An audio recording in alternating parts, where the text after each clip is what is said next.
한 오랜 옛날 우주 저 멀리서 온 외계인 아모스가 지구로 휴가를 오게 되었습니다. 아모스는 접시형 비행체를 타고 지구의 다양한 문화를 체험하고 배우기 위해 여행을 시작했습니다. 이 이야기는 아모스가 경험한 독특한 사건을 바탕으로 도덕 적상대주의를 설명하려는 시도입니다. 첫 번째 도착지는 아프리카의 작은 마을이었습니다. 이곳에서 아모스는 마을 사람들이 정기적으로 열리는 축제에서 춤을 추고 노래를 부르며 공동체의 결속을 다지는 모습을 보았습니다. 그때 마을의 지도자가 아모스를 환영하며 말했다. 우리 축제는 조상들의 영혼을 기리고 자연과 이조화를 이루는 중요한 행사입니다. 아모스는 매우 감동을 받았습니다. 하지만 그 순간 마을의 어른들이 진행하는 성인식 의식을 보게 되었습니다. 성인식은 어린 소년들이 위험한 의식을 통해 성인이 되는 것을 의미했습니다. 아모스는 놀라서 물어보았습니다. 이건 너무 위험해 보이네요. 왜 이런 의식을 치르죠? 마을 지도자는 미소를 지으며 대답했습니다. 우리에겐 전통적인 신념이죠. 이 의식을 통해 소년들은 용기와 책임감을 배웁니다. 아모스는 머리를 극적이며 이해하려고 노력했습니다. 그 다음 그는 유럽의 한 작은 도시로 이동했습니다. 이곳에서는 재즈 축제가 한창이었고 사람들은 자유롭게 춤추고 음악을 즐기고 있었습니다. 아모스는 재즈의 리듬에 몸을 맡겨보며 지구인들의 다채로운 문화를 만끽했습니다. 그런데 거리의 한 구석에서 노숙자가 구걸하는 모습을 보고 이 도시의 시장에게 물었습니다. 왜 이렇게 많은 사람들이 즐기고 있는 축제에서 이 사람은 외면받고 있나요? 시장은 쓴웃음을 지으며 대답했습니다. 모두가 노력해야지요. 우리는 복지 시스템이 있지만 스스로 살 길을 찾아야 한다는 믿음도 강해요. 이 말을 들은 아모스는 지구의 문화가 정말로 다양하며 하나의 기준으로 도덕적 판단을 내리기 어렵다는 것을 더 깊이 느꼈습니다. 마지막으로 아모스는 아시아의 한 대도시로 향했습니다. 이곳에서는 전통과 현대가 혼재된 모습이 매우 인상적이었습니다. 그는 대도시의 한 대형 마트에서 채식을 권장하는 캠페인을 보았습니다. 캠페인에서는 동물 복지와 환경 보호를 주장하며 채식을 촉구하고 있었습니다. 아모스는 한 캠페인 참가자에게 물었습니다. 왜 채식이 이토록 중요한가요? 참가자는 열정적으로 대답했습니다. 우리는 동물을 보호하고 지구를 지키기 위해 채식을 하고 있습니다. 우리의 도덕적 의무죠. 그러나 얼마 후 아모스는 같은 도시에 있는 한 전통시장에서 대규모 고기 축제를 열고 있는 모습을 목격했습니다. 지역 주민들은 아름답게 꾸며진 고기 요리를 자랑하며 가족과 친구들이 함께 즐기고 있었습니다. 아모스는 시장의 한 상인에게 물었습니다. 왜 이렇게 많은 고기를 먹나요? 상인은 고개를 끄덕이며 웃었습니다. 우리에게 고기는 중요한 문화이자 가족을 위한 좋은 식사입니다. 여기서는 이것이 우리의 전통과 도덕입니다. 아모스는 깊은 생각에 잠겼습니다. 지구의 다양한 문화를 여행하며 그는 한 가지 분명한 사실을 깨달았습니다. 그건 바로 어떤 행동이 더 바를지 옳고 그른지는 단순히 하나의 기준으로 정해지지 않는다는 것입니다. 같은 행위도 한 사회에서는 도덕적으로 수용될 수 있지만 다른 사회에서는 비도덕적으로 간주될 수 있다는 점이었습니다. 지구의 마지막 밤, 아모스는 자신이 탑승한 비행체에 앉아 생각했습니다. 도덕적 진리는 절대적인 것이 아니라 각각의 문화와 개인의 관점에 따라 다를 수 있는 것 같아. 중요한 것은 서로의 차이를 존중하고 이해하는 자세야. 각자의 문화와 관점에 대해 열린 마음을 갖는 것이 우리가 함께 평화롭게 공존할 수 있는 길이겠지. 이렇게 아모스는 길버트 하먼의 도덕적 상대주의를 그대로 체험하고 이해하며 자신의 행성을 향해 돌아갔습니다. 지구에서의 짧은 휴가였지만 그는 무궁무진한 도덕적 상호작용과 이해의 깊이를 배운 소중한 시간을 보냈습니다.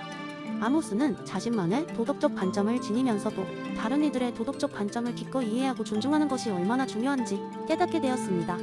이는 곧 그가 모든 별과 행성에서 만날 수많은 생명체들과 더 나은 관계를 맺을 수 있는 토대가 되었고 우주는 그 어느 때보다 평화롭고 풍요로운 장소가 되었습니다.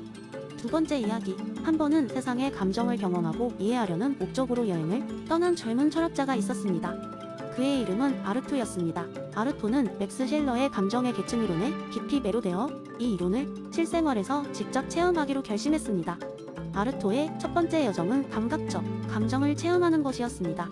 그는 산속 깊은 곳에 있는 한 옥막에서 지내기로 했습니다. 그곳엔 전기와 물조차 없었지만 아르토는 자연의 감각을 더욱 풍부하게 느낄 수 있었습니다. 아침에 해가 얼굴을 데워주는 따뜻함, 강한 바람이 그의 뺨을 스칠 때 느껴지는 차가움, 배고플 때 한 조각의 빵이 입안에서 퍼지는 고소한 맛, 목이 말라 강물 한 모금을 마셨을 때의 청량함. 그러나 또한 그는 고통도 느꼈습니다. 찬밤의 추위는 그의 몸을 떨리게 만들었고 뱀에게 물려 아프고 손상된 발은 그를 죽음의 문턱까지 이르게 했습니다. 이 모든 경험은 인간의 가장 기초적인 감정을 느끼게 만들어 주었습니다. 더불어 감각적 감정이 인간 삶의 기본이 되는 이유를 몸소 깨달을 수 있었습니다. 감각적 체험 후 아르토는 생명적 감정을 탐험하기로 했습니다. 그는 직접 농사를 짓기로 결심했습니다. 그는 깊은 산골짜기의 작은 땅을 빌려서 옥수수를 심기 시작했습니다. 매일 아침 해가 뜨기 전부터 일어나 땀을 흘리며 열심히 일했습니다. 처음 며칠 동안은 눈코뜰 새 없이 바쁘고 힘들었지만 곧 곧 그의 몸은 이 새롭고 힘든 일에 익숙해졌습니다. 그는 자신의 몸속에 생명이 흐르는 것을 강하게 느낄 수 있었습니다. 영양분이 가득한 음식으로 몸이 채워지고 강렬한 노동 후의 피곤함은 일종의 생명의 축복으로 느껴졌습니다. 그러나 수화 시즌 동안 그가 옥수수 더미에 파묻히며 느낀 엄청난 피로는 다시 그에게 생명적 감정의 무게를 상기시켰습니다. 그게 바로 활력과 피로, 건강과 질병이 지속적으로 교차하는 생명적 감정의 경험이었습니다. 생명적 감정의 여정이 끝난 후 아르토는 도시로 나아가 사람들과의 관계를 경험하기로 했습니다. 그는 도시에 있는 작은 커피숍에서 일하기 시작했습니다. 이곳은 다양한 사람들이 모여드는 장소였습니다. 한 번은 친절하면서도 유머 감각이 뛰어난 여성 엘리사를 만났습니다. 그와 대화를 나누며 점점 그녀에게 끌리기 시작했습니다. 아르토는 그녀와 같은 감정을 느끼는 사람들과의 관계에서 오는 행복과 기쁨을 경험할 수 있었습니다. 그러나 모든 관계가 이토록 아름다운 것은 아니었습니다. 커피숍에는 항상 불친절하고 짜증을 내는 단골 손님도 있었고 그로 인해 느끼는 스트레스와 미움도 결코 무시할 수 없었습니다. 사랑, 미움, 슬픔, 기쁨 등 다양한 심리적 감정이 뒤섞인 일상을 통해 아르토는 인간이 경험할 수 있는 가장 복잡한 감정의 스펙트럼을 이해하게 되었습니다. 마지막 여정으로 아르토는 자신이 신봉하는 종교 공동체로 들어갔습니다. 그곳에서 그는 단순한 일상 속에서도 깊은 영적 감정을 경험할 수 있었습니다. 매일 아침 기도와 명상은 그의 마음을 평온하게 만들었습니다. 하지만 더 중요한 순간은 공동체 내에서 도움이 필요한 사람들에게 자신의 시간을 희생하며 봉사할 때 찾아왔습니다. 한 번은 중대한 병을 앓고 있는 아이를 돌보았을 때 그는 자신이 가진 모든 것을 희생하면서 그 아이를 돌보고자 했습니다. 그 순간 그는 존엄성 가성스러움을 깊이 느꼈습니다. 이것이 바로 영적 감정의 심오함이었습니다.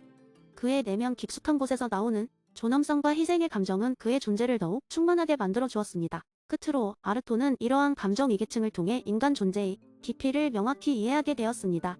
감각적 감정은 생명의 기초였고 생명적 감정은 그의 활력과 피로를 깨닫게 했으며 심리적 감정은 사회적 관계와 개인적 성장을 경험하게 했습니다. 그리고 마지막으로 영적 감정은 그의 존재의 본질과 가치를 심화시켰습니다. 이 모든 경험을 통해 아르토는 다시는 동일하지 않은 인간으로 변모했습니다.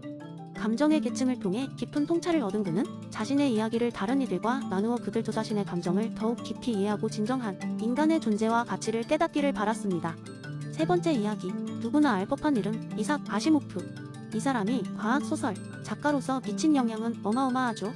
이제 여러분께 아시모프의 로봇 3법칙을 기반으로 한 흥미로운 이야기를 들려드릴 테니 편안한 마음으로 들어보세요. 어느 날 이른 아침 로봇 공학자인 존 박사는 거대한 연구소로 출근했습니다. 이곳은 최신 기술로 무장된 로봇들을 개발하고 테스트하는 곳이었죠. 존은 이번 주에 새로운 프로젝트 하나를 맡기로 예정되어 있었습니다.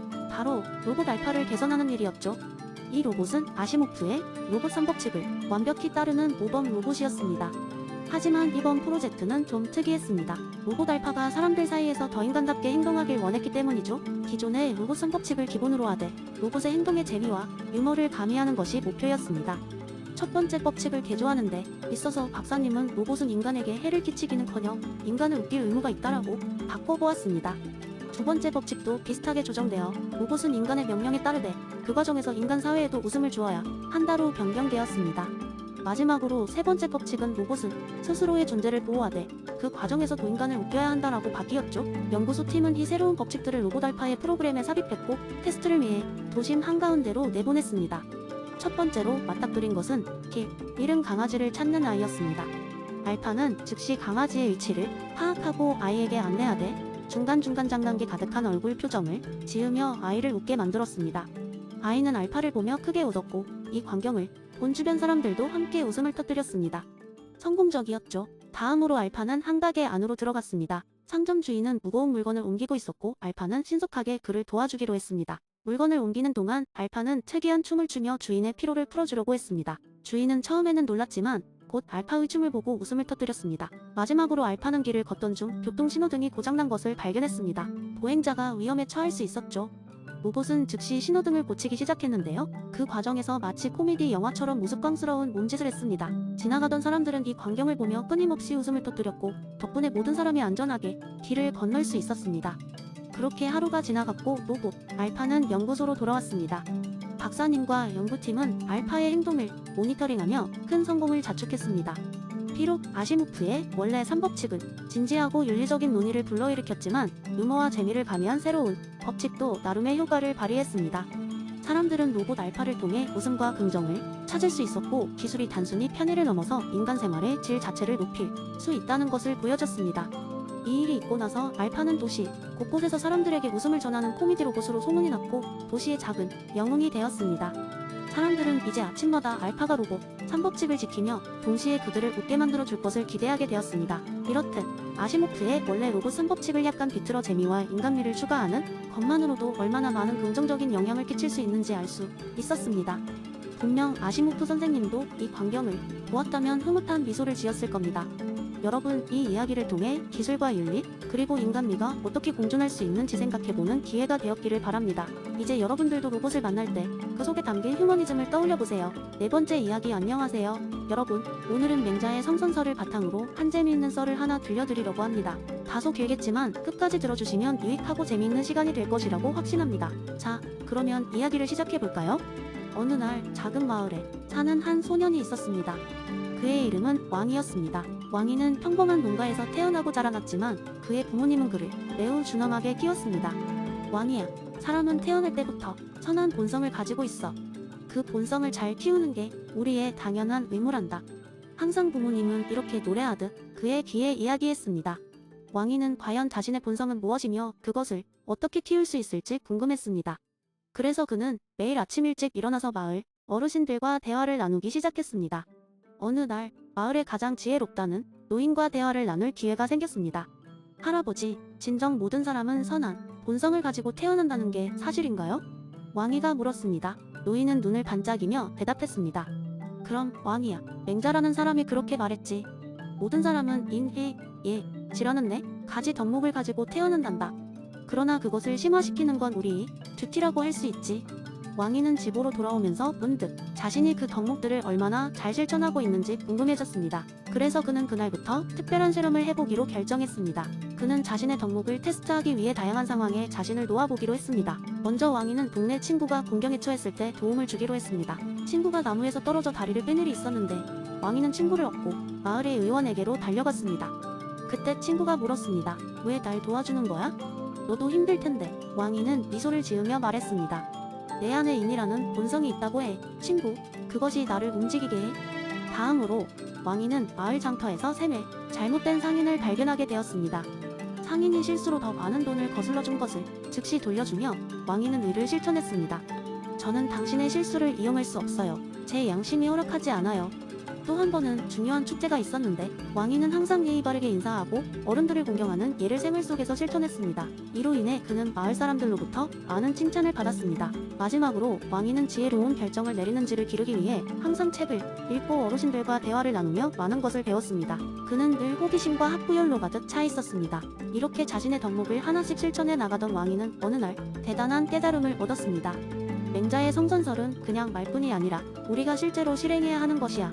우리가 올바른 행동을 실천함으로써 우리 본성에 가까워지고 더 좋은 사람이 될 수 있는 거야. 왕이의 실험은 마을 사람들에게 큰 영향을 미쳤습니다.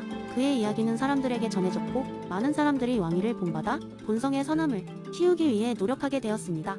마을은 더욱 화합하고 서로 돕는 문화가 자리하게 되었죠. 이 이야기는 결국 먼 도시에서도 유명해져 맹자의 성선설이 왜 중요한지 실질적인 사례가 되었습니다. 이렇게 왕이와 그의 마을 사람들은 진정한 선함이 무엇인지를 깨닫게 되었고 그들의 삶은 더 행복하고 풍요로워졌습니다. 성선설이 그저 철학적 이론이 아니라 실제 생활에서도 큰 가치를 가질 수 있는 것이었습니다. 끝까지 들어주셔서 감사합니다. 여러분도 오늘부터 왕이처럼 자신의 본성을 기르는데 조금 더 힘써보는 건 어떨까요?